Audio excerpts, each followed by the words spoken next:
Alright guys, hi. So I come back to Jamaica, right? And as you can see, the next day and whatever, I try on some wig for the a YouTube video.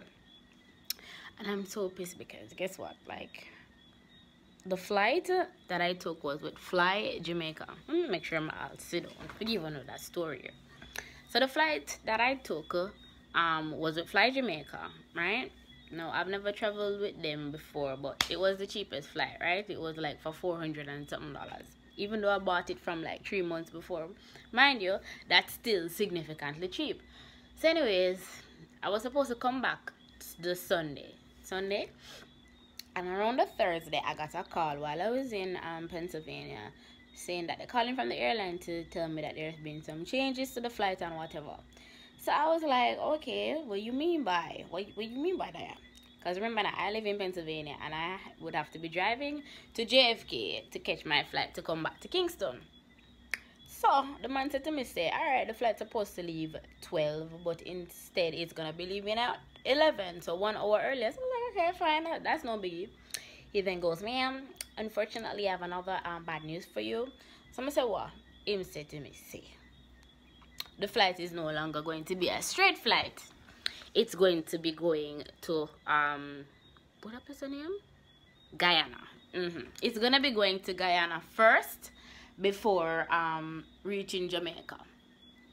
So I was like, okay, so how long is the layover? Because I never wanted to do any connecting flight. I asked him how long the layover was, and he said, oh, well, you know, it's just gonna be, it's not really even a layover, they're just going to stop there because they're having some trouble with the airport and whatever. So the flight would have to stop there for a little bit, for let off people and then pick up some people from Guyana. So I was like, okay, fine.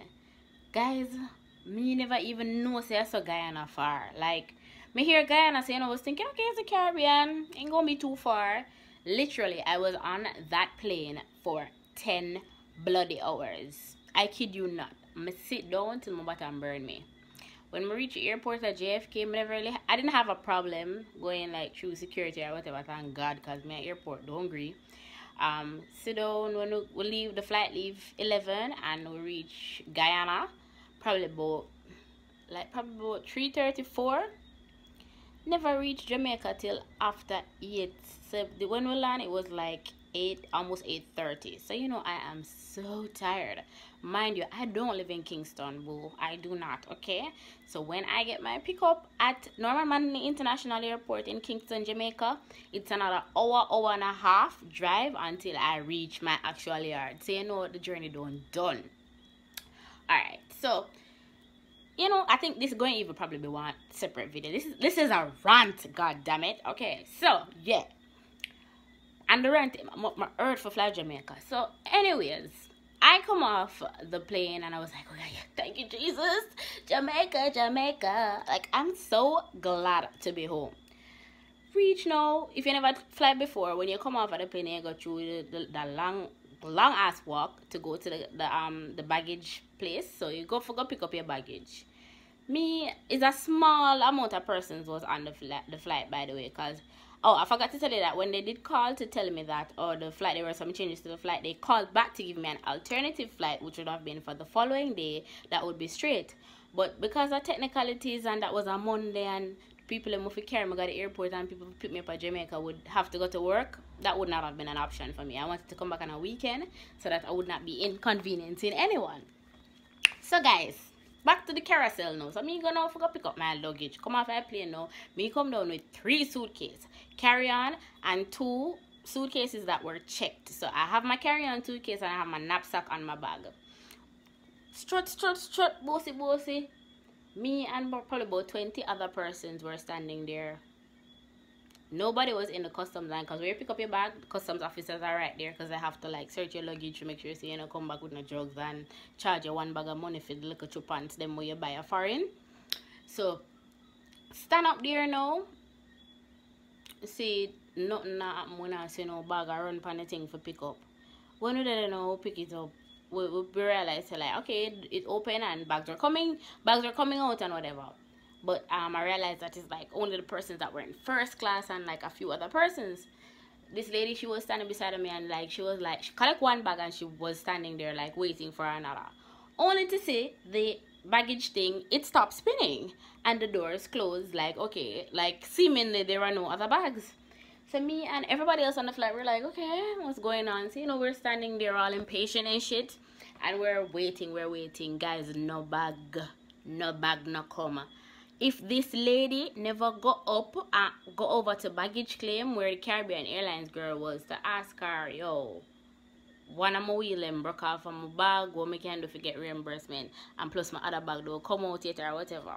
That's when the lady was going to say to her that, oh, apparently there are no other bags. So me hear the commotion now, one part over. So I'm gonna say, alright, you know, man, I'm gonna go over there, go find out. Guys, the people them lost the bag them. I'm gonna tell me, say them don't know where the bags are. My 2 suitcases enough full of shopping. 2 suitcases, they can't find them. Anyways, when they make some checks and whatever, our thing was that nobody, they saw us standing there like a bunch of idiots waiting for invisible suitcases to come down, and they knew that there were no luggages left to come. That is the problem I had with them. They could have at least said, okay, you know, guys over there waiting, you losers right there, there are no bags, go to your yard. Anyways, everybody there, because, you know, I interjected. I was like, you know, because I'm mad tired at this point. Yeah, I just want to go home.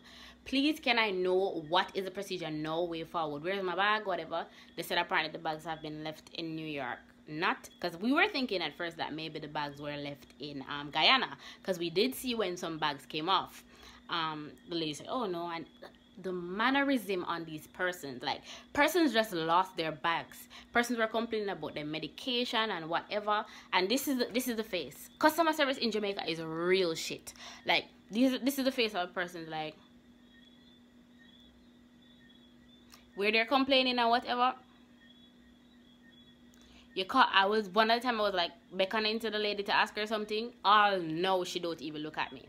So I was so pissed, guys. For me, that story you know drag on further. Let me just cut to the chase of it. They said that we had to fill out some forms to claim more bags and to write down the description of the bag, what the contents of what in it and whatever. I have to come back another day. This lady was even saying, oh, she live in St. Elizabeth. You don't know Jamaica, that's like mad far from Kingston, on the other side of the country. She have to go to St. Elizabeth. The lady, they were like, oh, well, you just have to come back another day. So we said, when will the bags will be available? Remember, this is like 8-9 o'clock in the night. She said, oh, them going to send down the bags on the next plane, which is going to land in Jamaica at 2:30 the following day, which is on Monday. Now, I didn't have work, but the average person would have work and whatever. Them people never even cared. Guys, they did not care. Their face was just so straight. I'm just so pissed. And even when I went there the following day, I had to drive. Remember, and again, I don't live in Kingston, so I had to wake up the next morning, drive hour and a half for go into town for go collect my bags, go through customs search up. I'm gonna insert a picture. Like, guys, I got new suitcases, right? And I'm gonna insert a picture now of what the suitcases look like when I left Pennsylvania and what they look like when I came to Jamaica. Almost unrecognizable. My nice clean suitcase. But I mean, wrong still. Maybe I should have just bought a darker color, because the suitcases look horrible. I mean, these are new suitcases, the handle breaker or whatever. And the customs officer, all she's gonna say to me is that next time you should think about buying some cases for your suitcase, all right?